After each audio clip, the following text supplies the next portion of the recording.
வணக்கம்.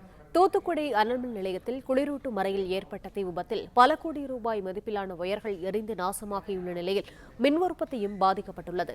கூடுதல் விவரங்களை எமது செய்தி ஆசிரியர் வேல்ராஜ் வழங்க கேட்கலாம். வேல்ராஜ், வணக்கம். விவரங்களை பதிவு பண்ணலாம்.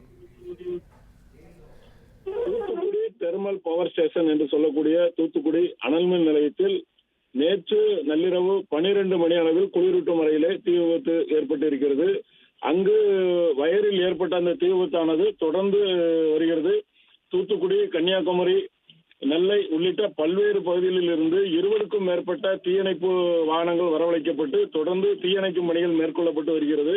தொடர்ந்து அங்கே தீ எரிந்து கொண்டு இருப்பதனால் தற்போது அங்க மின் உற்பத்தி பாதிக்கப்பட்டிருக்கிறது. தூத்துக்குடி அனல்மின் நிலையத்தை பொறுத்தமட்டில் ஒரு அலகிற்கு 210 மெகாவாட் என்ற அளவிலே மொத்தம் 1050 மெகாவாட், மொத்தம் 5 யூனிட் உள்ளது. இந்த 5 யூனிட்டிலும் ஒரு நாளொன்றுக்கு 1050 மெகாவாட் மின்சாரம் உற்பத்தி செய்யப்படுகிறது. இந்த நிலையில் இந்த தீ விபத்து காரணமாக 3 யூனிட் தற்போது நிறுத்தப்பட்டிருக்கிறது.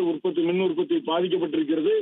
தொடர்ந்து தீயை அணைக்கும் பணியிலே தீயணைப்பு வீரர்கள் தீவிரமாக ஈடுபட்டு வருகின்றனர். இந்த தீயானது தொடர்ந்து புகை மூட்டமாக காணப்படுகிறது. அந்த பகுதி முழுவதும் தெர்மல் என்று சொல்லக்கூடிய அந்த பகுதி முழுவதுமே பெரும் புகை மூட்டமாக காணப்படுகிறது. உள்ளே இருக்கின்ற வயர்கள் தொடர்ந்து எரிந்த வண்ணம் இருப்பதால் அவற்றை அந்த எரியக்கூடிய தீயை அணைப்பதில் சவாலாக இருப்பதாக தீயணைப்பு வீரர்கள் தெரிவித்திருக்கின்றனர்.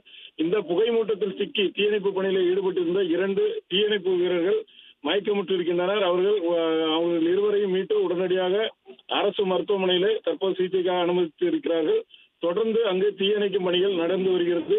20க்கும் மேற்பட்ட தீயணைப்பு வாகனங்கள் அந்த தீயணைக்கும் பணியில் ஈடுபட்டு இருக்கின்றன. விவரங்களுக்கு நன்றி வேல்ராஜ்.